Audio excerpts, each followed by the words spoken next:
What's going on, ladies and gentlemen? It's your boy Skitty Marks, and you're back at Skitty Marks Gaming, the channel. I appreciate you for tuning in to another video, and we're gonna get right into this one. And this has got some nostalgic feel to it. For me, arcades was something that I loved growing up. It was something that I loved going to take my little quarters, finding a little change, and going to go put the quarters in, playing games, trying to beat high scores. I watched some arcade machines develop over time, become better graphics, and then to have those go home on a console, man, it was mind-blowing. Having it on the Super Nintendo, the Sega Genesis, you know what I'm saying, then PlayStation, so forth and so on. So having those in our hands was something that was great. And then it just seems like arcade machines and arcades in general just kind of disappeared and kind of faded away. I mean, you can still find them in certain places, you know, malls and, you know, like movie theaters, stuff like that. But it's really hard to have that nostalgic feel. And then to go and buy the big machines, they're kind of pricey, and then you got to have the space for them. So it was kind of a thing that I couldn't really get into, you know, for me to keep that same thrill and feel. But then I discovered something that was nice, compact, and fulfilling. So with that being said, we're going to get right into the video, and hopefully you'll see what I'm saying and you'll understand, and you'll kind of get that nostalgic feel yourself. And again, these are some things you can find, some at good prices if you catch them at the right time. With that being said, we're going to get right into it, and I appreciate your time. Thank you. Yes, sir. It's your boy Skitty Marks, and we're here with MyArcade collection. And this is just a little nostalgic for me. So, you know, it brings back memories for me as a kid. I picked up 5 of them, and I'm just going to show you all 5 of them. And what comes in the box is this poster, and it just gives you a layout of all the different MyArcades that you can purchase. The premium ones, classic titles, some are certain brands. Yeah, you can just take a look whenever you purchase this. Also on the back, they have the pocket players. And these are just little players that have video games in them, built in them, and you can take them on the go. Me, I didn't necessarily need them. I could pretty much play these games on my phone. I like the arcade build and the mini arcades, the way that they're built. They look good, and they look good on the shelf as collections. As you can see, with this Caveman Ninja one, it's really nice. The paint on it, I mean, it's not really a paint, it's a sticker, but it just looks really good overall. I mean, the quality of it for me was just outstanding. For this one in particular, we got the MyArcade official license on there. You can see the joystick on the top, and also the D-pad. You can disconnect that joystick and make it a D-pad. You have the A and B button up there. Yeah, just overall, man, I just thought this was really nice, and this is one of the first ones that came in the mail. It just really has a nice weight and feel to it. It takes 4 AA batteries. It's a power button on the bottom where you would put the coins. That's the actual power button. You press that in, that lights up. It has the features on the back. It's just really nice. The game history, everything that's going on with the game, you can learn a little bit about it. Like I said, I didn't know anything about it. I read the side and just kind of got a gist of what the story was as far as the game. And just the overall presentation of it was really nice, man. I mean, taking it out the box and just looking at it, you can just really tell that, you know, they really put some TLC in knowing that people were going to collect these. And, you know, I have played with this one a little bit, so it's a little dirt on there. But, yeah, it has a USB-A, the battery door back there, the volume rocker, and also a headphone jack if you want to do headphones. And we'll just jump right into some gameplay, and I'll just keep talking. But, I mean, overall, the speaker is nice. You can turn it up and down. Like I said, you can hook it up to some headphones if you want to. It just really responsive.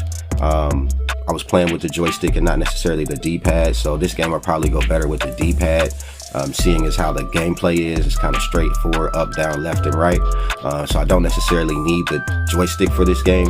But overall, I really enjoyed it. It was one of those ones that really just kind of threw me for a loop. And then we have Heavy Barrel here. Again, this is one of those games where I didn't know nothing about it. I've never heard of it. But I needed something to fill up the section with the, you know, arcades. So I picked it up. But I really ended up being impressed by the presentation. Here's the game history again. We're just going to look at the box. Some of these boxes were damaged, which really sucked, because if I really didn't necessarily want to take them out the box and play them, I would have been upset about that. But nonetheless, it's neither here nor there. Here's the instruction booklets. Again, you can unscrew the joystick, make it a D-pad, 4 AA batteries, and it just gives you basic information in different languages. Nothing too complicated there. If you pick it up, you'll be able to read it. I think in whatever language it is, it has a dedicated 3 to 4 pages just telling you, you know, how to operate and what's going on with the machine itself. Here's Heavy Barrel outside of the box. Look at the stickers on it, man. I mean, it just looks good, well put together, nothing's off. Even the sticker on the front, I mean, it just looked like it's already on. They just did a very, very good job with these, man. And I mean, at the price that you're paying for these, you can catch them on sale, but at the original price that you're paying for these, I think it's a great and fantastic presentation that they put together on these, and the way that they put the things together was just really, really, really nice. Again, this was just one of those games that I just wasn't even planning on picking up, and when I did pick it up, I plugged it in.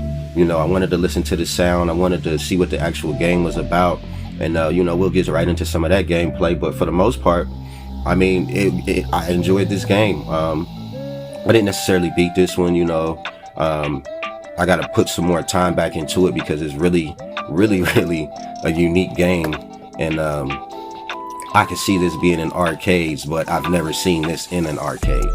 But the direction, the way you walk, the way you know, I don't think I need the joystick for this. I think I more so would use the D-pad to continue to play this. But overall, the graphics were decent. I mean, you're playing on a small screen. I mean, not much real estate, but I mean, I really enjoyed it. I was able to really, you know, get in some battles and really do some numbers on this game. And it was like, you know, for a second, I almost forgot that I was playing on a small arcade. You know, I had that feel, and that's ultimately what I wanted. And this ain't even one of the games that I wanted to pick up. Again, this was just some extra game that was out there. And then, of course, what's a game collection or an arcade collection without Pac-Man?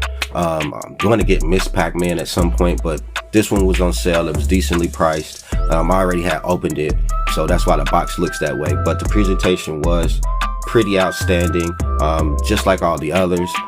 You have the Pac-Man, you got the Pac-Man on the side, you got the official license, so you know you got the real deal. This ain't none of those knockoff Chinese, you know, rip-offs. This is the real deal licensed game by MyArcade. You got the features on the back. Again, they just do a great job on all these boxes. And, you know, for people that may not necessarily want to take these out of the boxes and play them, you know, those are, you know, true collectors.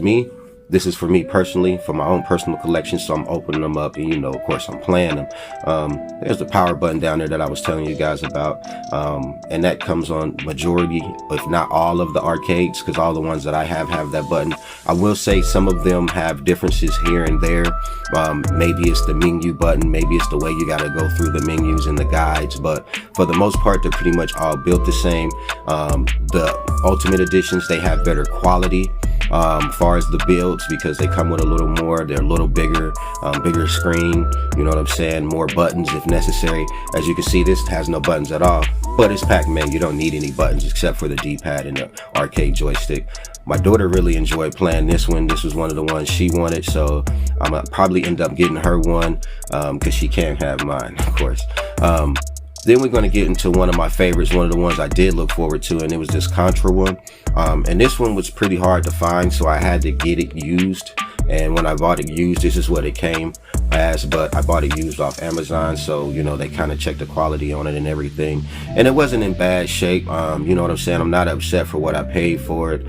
There's that power button again, reset coin button. You press the coin button, it's like giving yourself a life. But yeah, this one wasn't as impressive because it just kind of seems like, you know, it was one of the first ones and it didn't really have a lot of detail on it. But it's nice because I pointed at that little port there. That port you can hook up to another Contra machine and you can actually play 2 players, just hooking up 2 machines. And that to me was neat because, again, it's something that the other ones didn't do. This is me unscrewing that the joystick to show you what the D-pad and how that works.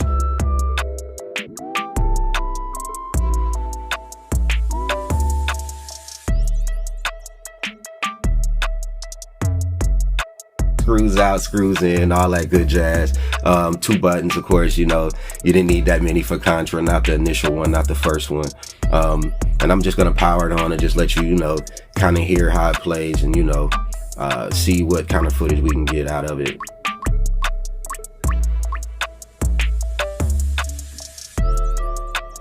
Now, it is really fulfilling in the sense that I'm playing the full game of Contra, even on this small but long screen. You know, it's weirdly built to me, but it's fitting for the game. You know, you don't think you would see a lot, but you don't really necessarily need to see a lot. This ain't a super duper, you know, up to date version of the game, nor is it a you know, one-to-one arcade build. So I'm just appreciative for what they did do and what they did put on here. And it actually is probably an updated version of Contra because the graphics look good, everything looks good, it looks up to date. Now more so that I'm looking at it now. It's actually pretty impressive, and I played this game for quite a few hours and got a few high scores on it. So yeah, this is me pressing the insert coin button, and this is how you start it. It's just like putting a quarter in. They try to keep that nostalgic, and I like that about it. And you know, getting into the prized possession of the MyArcade micro players is my Street Fighter Championship Edition, Street Fighter 2 Championship Edition, excuse me. Let me rephrase that, because this is Street Fighter 2. And this was one of the better ones. As you can see, the presentation here, it's all see-through. It's got that hard type plastic that's malleable just enough, and you can see right through. If you didn't want to open this, I mean, you didn't have to, because the art on it is just incredible. They did a fantastic job on it. But taking it out of the box, you can tell this is a little bit bigger than the ones that I've shown you. This, I think, dimensions at what, 5.25 in width, 9.5 in height, and 7 in depth. And those are all in inches, of course. But I mean, that's give and take. I think they're a little bit bigger. That's just the dimensions that I got offline, but I believe them to be a little bit bigger. But that just gives you an idea if you want to collect them and pick them up. But as you can see, this comes with just a big layout: jab, strong punch, short, forward, roundhouse, back flip, forward flip, back defense. I mean, you can see it for yourself right here. It's just incredible how they built this thing, and it's nice how they did it. This has its own menu button. This is also one of those ones that you can link to another one and have 1 player, 2 player. So it comes with that red cord, and you could just link it to another cabinet like this, and you guys can go at it. For me, I just thought that was a nice touch, something that they didn't even necessarily need to add, because the single player was enough for me. But the fact that I can link this up, the fact that I can put batteries in it, the fact that I can put headphones in it, it's incredible to me, man. I thought they did a fantastic job with this. And if you can just look at the paint job, well, not the paint job, but the overall stickers and the overall care that they put in on the vinyl and the materials that they use to decorate these cabinets. And then this one in particular, if you look, the top banner where it says Street Fighter 2, that's actually lit up. When you power it on, it lights up like it would in the arcade. And I think maybe 2 of my arcades do this. The Contra one and the Street Fighter one, I know, do this for sure. They light up at the top. That's one of those premium features when it comes to these cabinets. And if you just look at the gameplay, man, I'm really enjoying myself, man. And the Hadouken is one of the hardest things to do for me in the arcade, but I'm doing it with ease here. And I'm going against E Honda, and you know, it's actually a competitive situation when it comes to this computer. But I had fun, and I've always had fun with this. When I'm playing my main systems, like my Xboxes or my PlayStation, when I'm loading, or if I'm holding out, you know, waiting on the team to get together, you know, waiting on the boys to collect, I'll sit here and play this, pull it right out, and, you know, turn it on, and just get right to it. And, you know, I can pause this game if I need to, and come right back to it. And it's wonderful. I mean, because you can't do that at an arcade cabinet. You can't pause and come back to a game, but this game in particular, I can. So yeah, I was trying to, but yeah, here's the pause, and it's got menus in it, which a lot of these arcades don't. And this is more of what the premium feature of this particular arcade cabinet brings. I can go full, I can go native, I can adjust the difficulty, I can adjust the brightness of the screen. Overall, I love this cabinet, and you know, I love the collection that I have, and I'm just enthralled in the idea of adding more, because having these 5 just excited me to just want to go out and collect more. And hopefully you see something you like. Hopefully there's some things in there that had your interest if you didn't ever play them, you know. And you know, get out there and find these MyArcades, because my collection is only gonna grow. So catch up with your boy Skitty. I thank you for watching the video. Y'all have a good one.